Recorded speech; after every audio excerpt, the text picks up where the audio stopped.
Hello, welcome to this very special edition of the Pace Report, reporting live here at Jazz at Lincoln Center for this year's 2011 NEA Jazz Masters Induction Ceremony. This year's inductees include the world-renowned jazz flautist Hubert Laws, record impresario Orrin Keepnews, the Marsailis Family, as well as saxophonist Dave Liebman and composer Johnny Mandel.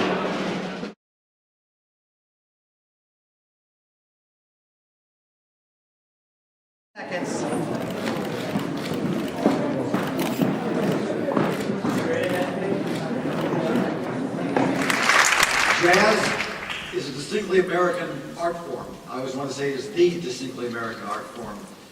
And our cultural heritage, the collective output of our country's artists, is the fullest expression of our shared values as a people. We are gathered at one of America's truly great cultural organizations, Jazz at Lincoln Center, our partners in celebrating the NEA Jazz Masters. I would like to thank all of the staff, crew, musicians, and trustees, and especially Board Chair Lisa Schiff, Executive Director Adrian Ellis, and Executive Producer Laura Johnson. They have been fabulous hosts and have put together an amazing celebration of live jazz. At the NEA, we want to ensure that every American has the opportunity to enjoy our Jazz Masters live. And that is why tonight, I'm pleased to announce $250,000 in NEA grants to 15 organizations that will create live events over the coming year with our NEA Jazz Masters. A successful producer, and that I'll have to go back to successful in a minute or two, but to be a noticeably good producer, to be one who gets asked to be a producer more than once or twice, you've got to have several impossible qualities. You've got to know how to let a musician run free and do what his creativity calls for and insists on, but you've also got to be able to exercise control to the extent that there is form and substance to what he gets around to producing. I suppose there have been some instances, I probably could even remember a couple, but I don't want to, where a musician just sailing out on his own and doing whatever struck him as appropriate was able to come up with a successful and suitably artistic piece of product. But and I can actually think of a few of those, but I don't want to give them good notices because I'm very much against that as a matter of principle.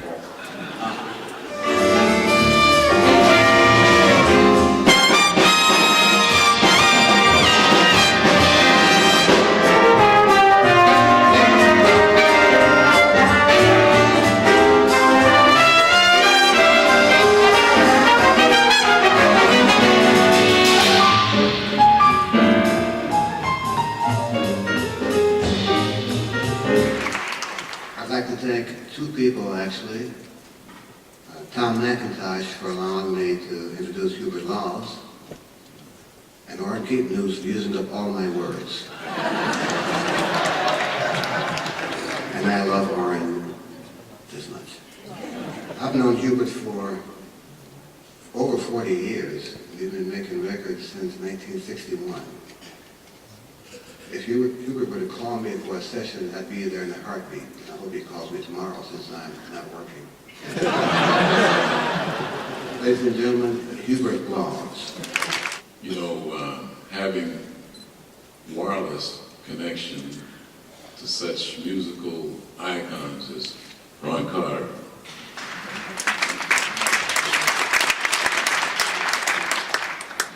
Chick Corea, Herbie Hancock, Kenny Barron. There's so many others, I can name, and I see many of them in the audience here. But I think to stake your reputation, as Herbie and Chick and those others did, on endorsing me is quite extraordinary. But I certainly appreciate it. I'm not going to take a lot of time babbling on, but what I'm going to do is try to create something special for you along with this master, Kenny Barron. Thank you. Yeah.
A few things I want to say in my teaching mode for a minute is that when they say National Endowment of the Arts, the fact that the music is recognized as an art, separated from its commercial values or whatever may be true about it, to the commercial way of thinking, but as an art form. And I really am so grateful that, in general, that they make this designation and honored, and I feel privileged to be here.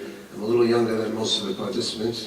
There'll be a few younger coming up, but today at the lunch, to see all those guys in the same room who were my inspirations, my teachers, in some cases people I worked with, of course past Elvin Jones, Miles Davis, and having all those people together and to be in the same breath, or some breath with them, is just a great, great privilege. I really feel that.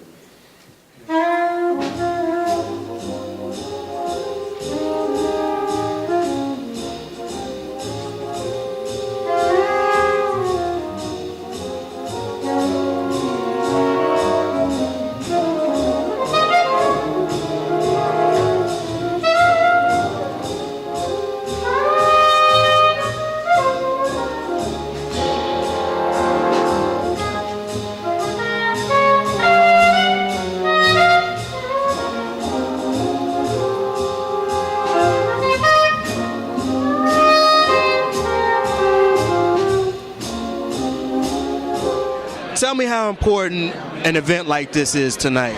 Well, as I said, it's an honor to be up there with these giants. I mean, I'm like a student. You know, these guys are peers. You know, I'm the generation or two after, and to be up in the same name with them, plus the guys past, as I mentioned, Elvin, Miles, my former bosses. I got to pinch myself about that, man. Be up there with these cats. I happen to be very fortunate, being a jazz musician who started, in the early 40s, and all these guys have played in different bands. We're part of a very large family, which very few people can, say that they're fortunate enough to be. For instance, old sport figures, fighters, baseball players, test pilots, they all have their own families, and we have, it's kind of universal in terms of anybody who's been through the same wars and, played in the same places and done these things. We all kind of know each other, even if we don't know each other. And it's really like you feel like you're part of a wonderful family. And that's so true of this whole endeavor tonight.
he and I did 2 pianos together in a tour. And James Moody, James used to come to New Orleans and play with local group that we had, and also did a wonderful workshop at the university in Richmond, Virginia. Abby Lincoln gave me some music because I played with her at the university when she came in to New Orleans. And Billy Taylor and I, we go back a real long ways. Because I can remember going to some of his the flatbed trucks that he would pull up into Harlem and have a band on there playing for people who lived in that area. It's an extreme pleasure to not only accept an award of this kind, but to thank my wife, Dolores, who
How do you feel tonight? Very good. Excited to be here. And we had a great time and a great concert, and it was great to see all of the great masters and legends of jazz up all at one time. You and your family have made some incredible contributions to jazz. What does it mean to be a Marsailis? Well, you know, I don't know that it's one thing, but you know, my entire family has a great love for jazz, and my parents were firm believers in education and having access to information. So I think that's the main thing we're hoping to do, is to, you know, maybe to let the younger generation know that there's a lot of information out here, and try to take advantage of it.